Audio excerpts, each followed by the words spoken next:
Cricket ಜಗತ್ತಿನ interesting ಸುದ್ದಿಗಳನ್ನು quick ಆಗಿ ಹೇಳ್ತೇನೆ ಕ್ರಿಕೆಟ್ ರೌಂಡ್ ಅಪ್ ನಲ್ಲಿ. ನಾನು ಶಾಂತ. ನೀವು ಸುದ್ದಿ ಅನ್ನದ ಸಬ್ಸ್ಕ್ರೈಬರ್ ಆಗೋದಕ್ಕೆ ಮರಿಬೇಡಿ. ಚಾಂಪಿಯನ್ಸ್ ಟ್ರೋಫಿ ಕಣಕ್ಕೆ ಟೀಮ್ ಇಂಡಿಯಾ ಈಗಾಗಲೇ ಇಳಿದಿದೆ. ಆದರೆ ಟೀಮ್ ಇಂಡಿಯಾ ಡ್ರೆಸ್ಸಿಂಗ್ ರೂಮ್ ನಲ್ಲಿ ಎಲ್ಲವೂ ಸರಿ ಇಲ್ಲ ಎನ್ನುವಂತ ಮಾತುಗಳು ಕೇಳಿ ಬರ್ತಾ ಇವೆ. ಟೂರ್ನಿ ಮೊದಲ ಪಂದ್ಯಕ್ಕೂ ಮುನ್ನವೇ ಕೋಚ್ ಆಗಿರುವಂತಹ ಗೌತಮ್ ಗಂಭೀರ್ ಹಾಗೆ ವಿಕೆಟ್ ಕೀಪರ್ ಬ್ಯಾಟ್ಸ್ಮನ್ ಆಗಿರುವಂತಹ ರಿಷಬ್ ಪಂತ್ ನಡುವೆ ಶೀತಲ ಸಮರ ಜೋರಾಗಿದೆ. ಇವರಿಬ್ಬರ ನಡುವಿನ ಸಮರ ಉಳಿದ ಆಟಗಾರರಿಗೂ ಕೂಡ ಕಿರಿಕಿರಿಯಾಗ್ತಿದೆ ಎಂಬ ವಿಚಾರ ಚರ್ಚೆಯಲ್ಲಿದೆ. ಚಾಂಪಿಯನ್ಸ್ ಟ್ರೋಫಿ ಆರಂಭದ ದಿನವೇ ಬಾಬರ್ಗೆ ಶುಭ್ಮನ್ ಗಿಲ್ ಶಾಕ್ ಕೊಟ್ಟಿದ್ದಾರೆ.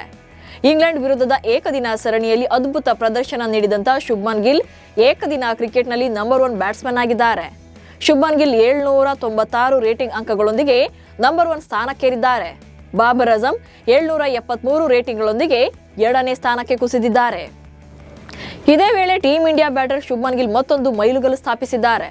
ಶುಭ್ಮನ್ ಗಿಲ್ ಏಕದಿನ ಕ್ರಿಕೆಟ್ನಲ್ಲಿ ಅತಿ ವೇಗವಾಗಿ 2,500 ರನ್ ಗಳಿಸಿದ ಆಟಗಾರ ಎಂಬ ಹೆಗ್ಗಳಿಕೆಗೂ ಕೂಡ ಪಾತ್ರರಾಗಿದ್ದಾರೆ. 50 ಪಂದ್ಯಗಳಲ್ಲಿ 2,587 ರನ್ ಗಳಿಸಿ ಅತಿ ವೇಗವಾಗಿ 2,500 ರನ್ ಗಳಿಸಿದ ಆಟಗಾರ ಎಂಬ ದಾಖಲೆ ಮಾಡಿದ್ದಾರೆ. ವಿರಾಟ್ ಕೊಹ್ಲಿ ಚಾಂಪಿಯನ್ಸ್ ಟ್ರೋಫಿ ಅಂದ್ರೆ ಇಷ್ಟ ಅಂತ ಹೇಳಿದ್ದಾರೆ.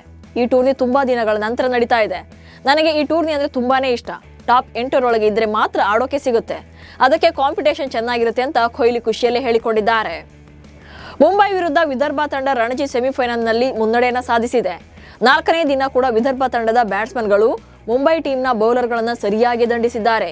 ಯಶ್ ರಾಥೋಡ್ ಈಗಾಗಲೇ ಸ್ಫೋಟಕ ಶತಕ ಸಿಡಿಸಿದ್ದಾರೆ. ಮುಂಬೈ ಪರ ಶಾರ್ದುಲ್ ಠಾಕೂರ್ 3 ವಿಕೆಟ್ ಪಡೆದಿದ್ದಾರೆ. WPL ಟೂರ್ನಿಯಲ್ಲಿ RCB ಎದುರು ಸೋತು ಸುಣ್ಣವಾಗಿದ್ದಂತ ಡೆಲ್ಲಿ ಕ್ಯಾಪಿಟಲ್ಸ್ ಟೀಮ್ ಕೊನೆಗೂ ಕೂಡ ಗೆಲುವಿನ ಲಯಕ್ಕೆ ಬಂದಿದೆ. ವಡೋದರಾದ ಕೋಟಂಬಿ ಕ್ರೀಡಾಂಗಣದಲ್ಲಿ ನಡೆದಂತ ರೋಚಕ ಪಂದ್ಯದಲ್ಲಿ ಡೆಲ್ಲಿ ಕ್ಯಾಪಿಟಲ್ಸ್ ವನಿತೆಯರು UP ವಾರಿಯರ್ಸ್ ತಂಡವನ್ನು ಸೋಲಿಸಿದ್ದಾರೆ. ಮಿಂಚಿನ ಬ್ಯಾಟಿಂಗ್ ಪ್ರದರ್ಶನ ಮಾಡಿದಂತ ಡೆಲ್ಲಿ ನಾಯಕಿ ಮೆಗ್ ಲ್ಯಾನಿಂಗ್ ಅಬ್ಬರದ ಅರ್ಧ ಶತಕ ಸಿಡಿಸಿ ತಂಡಕ್ಕೆ ಗೆಲುವನ್ನ ತಂದುಕೊಟ್ರು. ಈ ಸಲದ IPL ಉದ್ಘಾಟನಾ ಪಂದ್ಯ RCB ಮತ್ತು KKR ನಡುವೆ ನಡೆಯಲಿದೆ.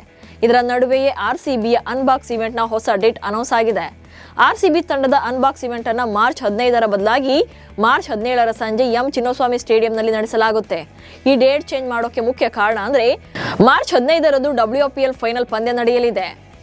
ಏಕದಿನ ಕ್ರಿಕೆಟ್ನಲ್ಲಿ USA ತಂಡ ಹೊಸ ಇತಿಹಾಸವನ್ನು ನಿರ್ಮಿಸಿದೆ. ಅಲ್ ಅಮೀರಾತ್ ಮೈದಾನದಲ್ಲಿ ನಡೆದ ಈ ಪಂದ್ಯದಲ್ಲಿ USA ಮತ್ತು ಒಮಾನ್ ತಂಡಗಳು ಮುಖಾಮುಖಿಯಾಗಿದ್ವು. ಮೊದಲು ಬ್ಯಾಟ್ ಮಾಡಿದಂತ USA ತಂಡ 35.3 ಓವರ್ಗಳಲ್ಲಿ ಕೇವಲ 122 ರನ್ ಗಳಿಸಿ ಆಲ್ಔಟ್ ಆಯಿತು. ಈ ಸುಲಭ ಗುರಿಯನ್ನ ಬೆನ್ನತ್ತಿದಂತ ಒಮಾನ್ ತಂಡ ಕೇವಲ 65 ರನ್ಗಳಿಗೆ ಆಲ್ಔಟ್ ಆಗಿದೆ. ಈ ಗೆಲುವಿನೊಂದಿಗೆ ಏಕದಿನ ಕ್ರಿಕೆಟ್ ಇತಿಹಾಸದಲ್ಲೇ ಅತಿ ಕಡಿಮೆ ರನ್ ಗಳಿಸಿ ಗೆದ್ದ ತಂಡವೆಂಬ ವಿಶ್ವ ದಾಖಲೆ USA ಪಾಲಾಗಿದೆ. ಬೇರೆ ತಂಡಗಳಿಗೆ ಪಾಕಿಸ್ತಾನದಲ್ಲಿ ಕ್ರಿಕೆಟ್ ಆಡುವುದಕ್ಕೆ ಎಷ್ಟು ಭಯ ಅನ್ನೋದು ಚಾಂಪಿಯನ್ಸ್ ಟ್ರೋಫಿಯ ಮೊದಲ ದಿನವೇ ಗೊತ್ತಾಗಿದೆ. ಚಾಂಪಿಯನ್ಸ್ ಟ್ರೋಫಿ ಉದ್ಘಾಟನಾ ಸಮಯದಲ್ಲಿ ವಾಯುಪಡೆ ಯುದ್ಧ ವಿಮಾನಗಳು ಆಕಾಶದಲ್ಲಿ ಸಾಹಸವನ್ನು ಪ್ರದರ್ಶನ ಮಾಡಿದ್ದಾವೆ. ಇದ್ದಕ್ಕಿದ್ದಂತೆ ಆಕಾಶದಲ್ಲಿ ಯುದ್ಧ ವಿಮಾನಗಳು ಕಾಣಿಸಿಕೊಂಡ ಕಾರಣ ಆಟಗಾರರು ಹಾಗೆ ಅಭಿಮಾನಿಗಳು ದೊಡ್ಡ ಶಬ್ದದಿಂದಾಗಿ ಶಾಕ್ ಆಗಿದ್ದಾರೆ. ನ್ಯೂಜಿಲೆಂಡ್ ಆಟಗಾರರು ಆ ಶಬ್ದ ಕೇಳಿ ಸುತ್ತಲೂ ನೋಡಿದ್ದಾರೆ. ಅಭಿಮಾನಿಗಳು ಕೂಡ ಆಘಾತಕ್ಕೊಳಗಾಗಿ ತಮ್ಮ ಕೈಗಳಿಂದ ತಮ್ಮ ಕಿವಿಗಳನ್ನು ಮುಚ್ಚಿಕೊಂಡಿದ್ದಾರೆ. 2025ರ ICC ಚಾಂಪಿಯನ್ಸ್ ಟ್ರೋಫಿಯಲ್ಲಿ ಪಾಕಿಸ್ತಾನ ಮತ್ತು ಭಾರತ ತಂಡಗಳು ಮುಖಾಮುಖಿಯಾಗಲಿವೆ. ಈ ಪಂದ್ಯದ ಬಗ್ಗೆ ಪಾಕಿಸ್ತಾನದ ದಿಗ್ಗಜ ಆಟಗಾರ ಶಾಹಿದ್ ಅಫ್ರಿದಿ ಇಂಡೋ-ಪಾಕ್ ಬಗ್ಗೆ ಆಸಕ್ತಿಕಾರಕ ವಿಚಾರವನ್ನು ಹೇಳಿದ್ದಾರೆ. ಈ ಹಿಂದಿನ ಆಟಗಾರರಲ್ಲಿ ಇದ್ದಂತ ಪೈಪೋಟಿ, ಆಕ್ರಮಣಶೀಲತೆ ಹಾಗೆ ಉತ್ಸಾಹ ಇಂದಿನ ಭಾರತೀಯ ಮತ್ತು ಪಾಕಿಸ್ತಾನಿ ಆಟಗಾರರಲ್ಲಿ ಕಾಣ್ತಾ ಇಲ್ಲ. ಈಗಿನ ಆಟಗಾರರು ಮೆಕ್ಡೊನಾಲ್ಡ್ ಮತ್ತು KFC ಪೀಳಿಗೆಗೆ ಸೇರಿದವರು ಎಂದು ಹೇಳಿದ್ದಾರೆ. ಇವೆಷ್ಟು ಇವತ್ತಿನ ಕ್ರಿಕೆಟ್ ರೌಂಡ್ ಅಪ್ ಸುದ್ದಿಗಳು. ನಮಸ್ಕಾರ.